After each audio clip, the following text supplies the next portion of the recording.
आज की इस वीडियो में हम सीखेंगे कि अपने सिविल स्कोर को किस प्रकार से इंक्रीज करते हैं। अगर आप कार लेते हैं या फिर होम लोन लेते हैं या फिर बाइक या फिर कार के लिए कोई सा भी लोन लेते हैं, इवन आप अगर क्रेडिट कार्ड के लिए अप्लाई करते हैं तो आपका वहां पे क्रेडिट स्कोर अच्छा होना चाहिए। आज की इस वीडियो में हम कंप्लीटली सीखेंगे कि आप अपने सिविल स्कोर को किस प्रकार से इम्प्रूव कर सकते हैं। इसके लिए हमारे पास 4 से 5 की पॉइंट्स हैं जिनके ऊपर अगर हम ध्यान देंगे तो डेफिनेटली हमारा क्रेडिट स्कोर इंक्रीज हो जाएगा। यहाँ पे हमारे पास सिविल स्कोर 300 से लेकर 900 के बीच में रेंज करता है। जैसे कि आप देख पा रहे हैं 580 के बिलो जो होता है वो पुअर होता है, मतलब कि बिल्कुल डाउनग्रेडेड क्रेडिट स्कोर होता है, और 580 से लेकर 670 के बीच में जो रहता है वो फेयर है, और इसके बाद 672 लेकर 739 तक का जो सिविल स्कोर है वो गुड कैटेगरी में आता है। बट अगर आपका सिविल स्कोर 740 से लेकर 799 तक है तो आपको बहुत ज़्यादा चांस है कि आप किसी भी लोन या फिर क्रेडिट कार्ड के लिए एलिजिबल हैं या फिर आपको आसानी से मिल जाएगा। बट अगर आपका क्रेडिट स्कोर 800 से अबव है तो ये आपकी एक्सीलेंट कैटेगरी में आता है। मैं यहाँ पे अपने क्रेडिट स्कोर को चेक करके दिखाऊंगा कि हम कैसे यहाँ से इंक्रीज कर सकते हैं और उसमें क्या क्या क्राइटेरियाज रहते हैं जिनको आपको इंक्रीज करना होता है। यहाँ पे हम क्रेड ऐप को ओपन करेंगे।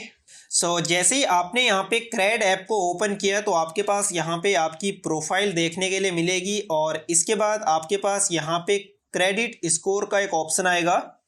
इसके ऊपर क्लिक करेंगे, और जैसे कि आप यहाँ पे देख पा रहे हैं मेरा करंट क्रेडिट स्कोर 814 है। इसके बाद आपको क्या करना है, अपने क्रेडिट स्कोर को चेक करने के लिए व्यू रिपोर्ट के ऊपर क्लिक करेंगे, और यहाँ पे आपका क्रेडिट स्कोर देखने को मिल जाएगा। अब आपको क्या करना है, इसके बाद आपको यहाँ पे सी व्हाट्स चेंज के ऊपर क्लिक करेंगे। जैसे कि आप यहाँ पे देख पा रहे हैं आपके पास यहाँ पे पेमेंट ऑन टाइम इंक्रीज, और इसके बाद क्रेडिट यूटिलाइजेशन, और यहाँ पे no new account opening.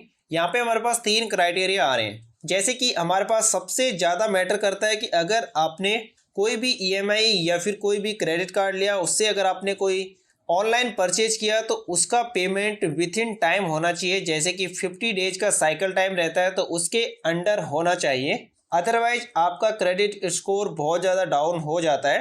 Then इसके बाद अगर आपके पास कोई क्रेडिट कार्ड है जिसकी लिमिट 1 लाख रुपए है तो उसमें से आपको per month on an average कम से कम यूज करना चाहिए, जैसे कि 10 से 15% या फिर 20%।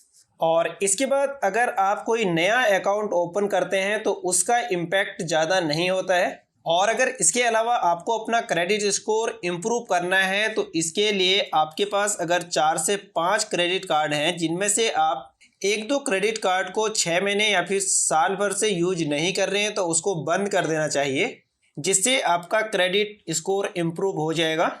बट सबसे ज़्यादा आपको यहाँ पे ध्यान इस बात का देना है कि आपका पेमेंट टाइम पे होना चाहिए, और क्रेडिट कार्ड का यूटिलाइजेशन कम से कम होना चाहिए, और ऑन टाइम पेमेंट होना चाहिए, और इसके अलावा न्यू अकाउंट ओपन कम से कम करना चाहिए। और क्रेडिट कार्ड को अगर आप यूज करते हैं तो रेगुलरली आपको उसमें कम से कम अमाउंट को यूज करना चाहिए। अगर आप इस सारी प्रैक्टिस को फॉलो करते हैं तो आपका क्रेडिट स्कोर डेफिनेटली इंक्रीज हो जाएगा। आज की इस वीडियो में हमने सीखा कि अपना क्रेडिट स्कोर किस प्रकार से इम्प्रूव करते हैं, और आने वाली वीडियोज में हमारे साथ जुड़े रहने के लिए हमारे चैनल को सब्सक्राइब करें और बेल आइकन को दबाएं ताकि नेक्स्ट वीडियो का नोटिफिकेशन आप तक सबसे पहले पहुंचे।